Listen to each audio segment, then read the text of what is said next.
Shalom, perkenalkan nama saya Daniel Zoran Bangun, NIM 22214 dari kelas Smart, akan memberitahukan hasil acara 2 saya yang berjudul Gulma Tanaman. Baik, sebelumnya saya akan beritahukan apa itu alat dan bahannya. Yang pertama ada alat tulis, buku, dan kamera. Lalu untuk bahan ada 3 gulma, itu gulma rumputan, gulma teki-tekian, dan gulma berdaun lebar.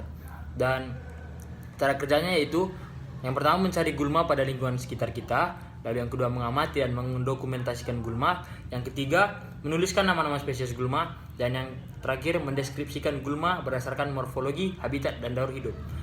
Baik, sebelumnya apa itu gulma? Gulma adalah tumbuhan yang tumbuh pada area yang tidak dikehendaki dan dapat merugikan dalam hal menurunkan hasil produksi. Gulma dapat merugikan tanaman budidaya karena bersaing dalam mendapatkan unsur hara, cahaya matahari, dan air. Gulma juga mampu berkembang biak secara vegetatif maupun generatif. Kemampuan yang dimiliki oleh jenis-jenis gulma menahun untuk memperbanyak diri dari bagian-bagian vegetatif menyebabkan jenis-jenis ini menjadi sangat kompetitif dan sukar untuk dikendalikan. Langsung saja, yang pertama itu ada gulma rumputan. Yang saya ambil ialah alang-alang. Ini dia alang-alang.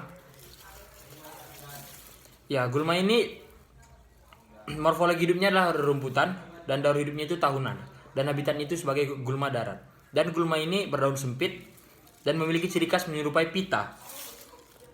Batang berruas-ruas, tanaman tumbuh tegak atau menjalar, dan hidup semusim atau tahunan juga. Dan memiliki pelepah serta kelayan daun yang biasanya berbentuk garis atau linear, dan tepi daunnya rata.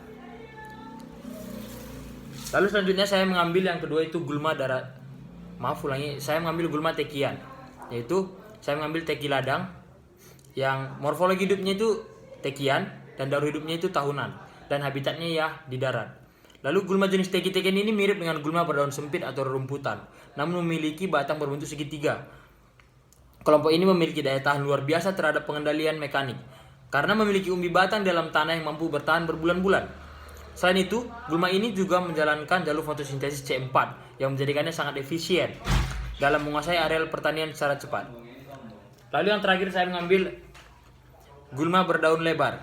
Ya, saya mengambil ini tumbuhan bebandotan. Dan untuk morfologi hidupnya ialah berdaun lebar dan daur hidupnya semusim, dan habitatnya itu berada di darat. Dan gulma daun lebar ini memiliki daun lebar yang merupakan tumbuhan berkeping 2. Juga ada beberapa yang berkeping 1, dan ciri-ciri daunnya lebar, ini dia bisa kita lihat, dan tumbuh tegak seperti ini, dan menjalar dan berbatang basah, dan karena batang ini jika kita pencet akan mengeluarkan air. Dan gulma berdaun lebar memiliki batang bercabang, akarnya yang tunggang, daur hidupnya semusim, dan habitat hidupnya di darat. Dan cara pengendalian dengan cepat adalah dengan herbisida non selektif, yaitu herbisida yang dapat memantulkan seluruh jenis gulma, contoh glifosat dan pamkuat.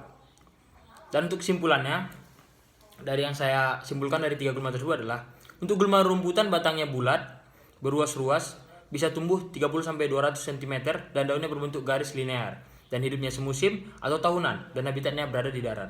Dan untuk gulma tekian, dia masuk dalam golongan famili Ciperaceae dan memiliki daya tahan yang bagus. Batangnya penampas, melintang, berbentuk segitiga, dan tidak berongga, dan dapat fotosintesis untuk gulma tekian. Lalu yang terakhir itu gulma daun lebar yang berciri daun lebar dan tumbuh tegak dan menjalar. Dan kesimpulannya dia memiliki akar tunggang dan daur hidupnya semusim dan hidup di darat. Sekian hasil acara 2 saya yang berjudul Gulma Tanaman. Apabila ada salah kata saya minta maaf. Terima kasih sekali lagi. Shalom.